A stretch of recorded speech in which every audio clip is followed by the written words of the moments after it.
In our school, in the Plum Village Tradition, as the school around the Zen master Thich Nhat Hanh is sometimes called, because Plum Village is the name of the home office, the main monastery in southwest France. In the Plum Village Tradition, the recommendation is to practice mindfulness for one full day, 60 days a year. And so the math of this works out to 1 day a week, 52, and then 1 week of retreat roughly per year. This is the bare minimum. This is the bare minimum that's recommended. But, as we all know, myself included, I'm out here doing the dance just like everybody else. It's hard to do. It's hard to do. It's so easy, right? Like, too busy. Work. But I've been trying, myself. I've been practicing mindfulness for 25 years.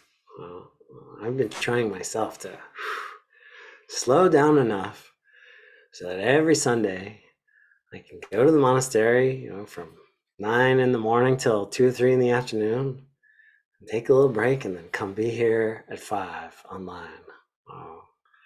And then, yes, I look at my computer and touch work mind on Sunday evenings, just for like an hour, because it helps me to be less anxious when I wake up on Monday morning and sort of dump the cold bucket of capitalism on my head.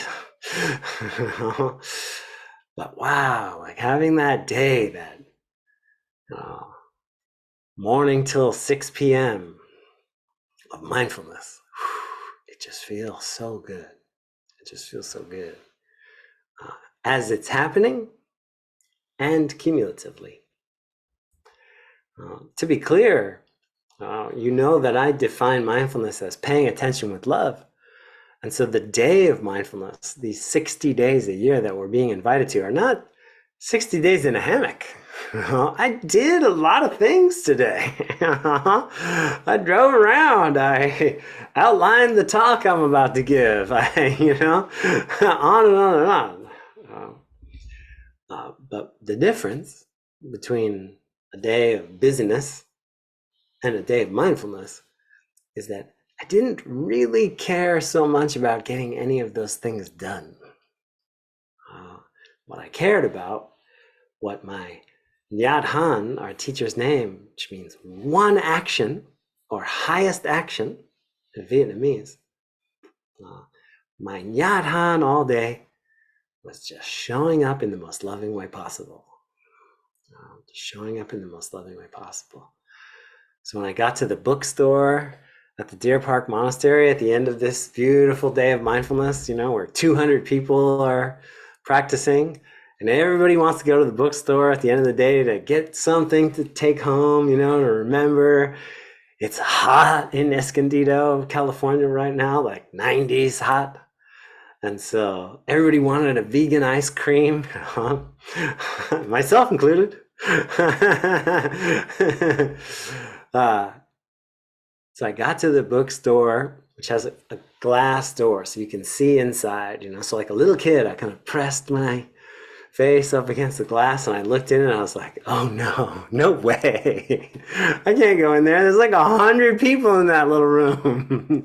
It's going to be 1,000 degrees in there. I'm going to sweat through my clothes, So I, because my Nhat Hanh wasn't getting that ice cream. My Nhat Hanh wasn't buying some mindful trinket. I wanted to do both of those things. My Nhat Hanh was paying attention with love, and I know myself. I was like, I'm not going to be in a very loving state if I go into that hot, crowded room right now. My legs are still stiff, from sitting at the lunch table. And so instead I went and I took a little walk in the shade, ran into some friends, drank a little water, sat in this beautiful circular garden that's right there for a while, chitting and chatting. Met a beautiful practitioner from Utah who I only know online, Carl Harmon. That was cool. Give that guy a hug after all our electro dance, you know, all our two-dimensional experiences. We went 3D, Carl and I, today.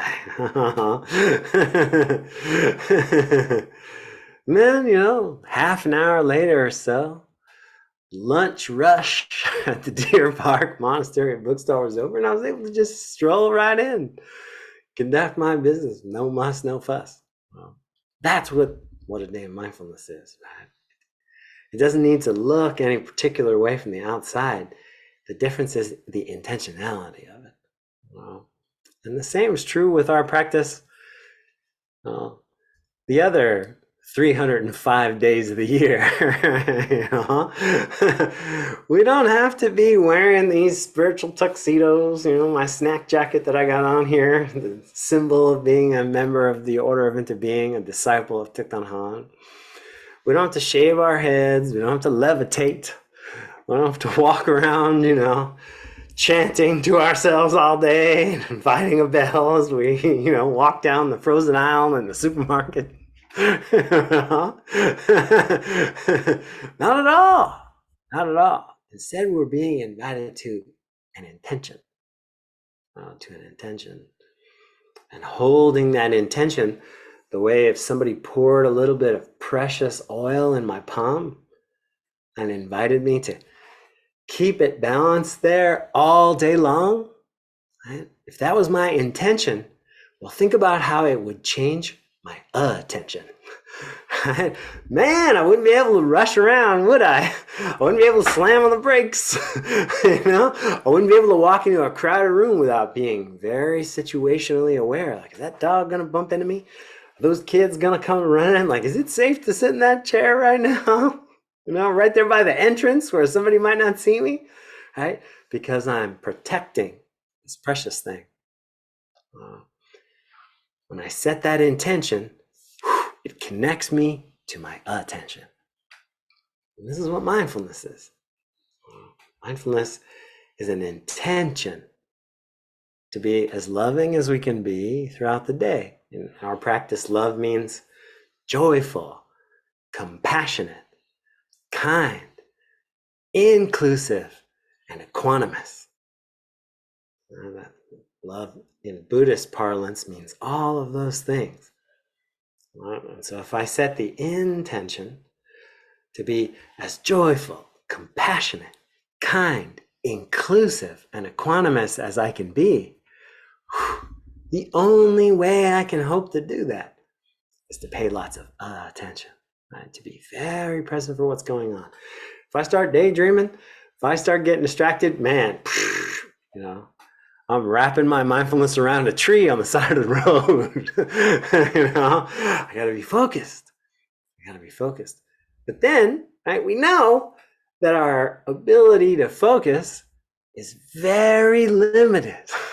You know, we're shaved apes here. You know, we're distracted by loud things. We're distracted by shiny things. We're distracted by tasty things. We're distracted by sexual things. We're distracted by anything that comes at us on a screen. On and on and on. And so once we start trying to practice this, we very quickly realize if we apply ourselves to it, even for one day, we very quickly realize, oh my God, I can barely do this at all.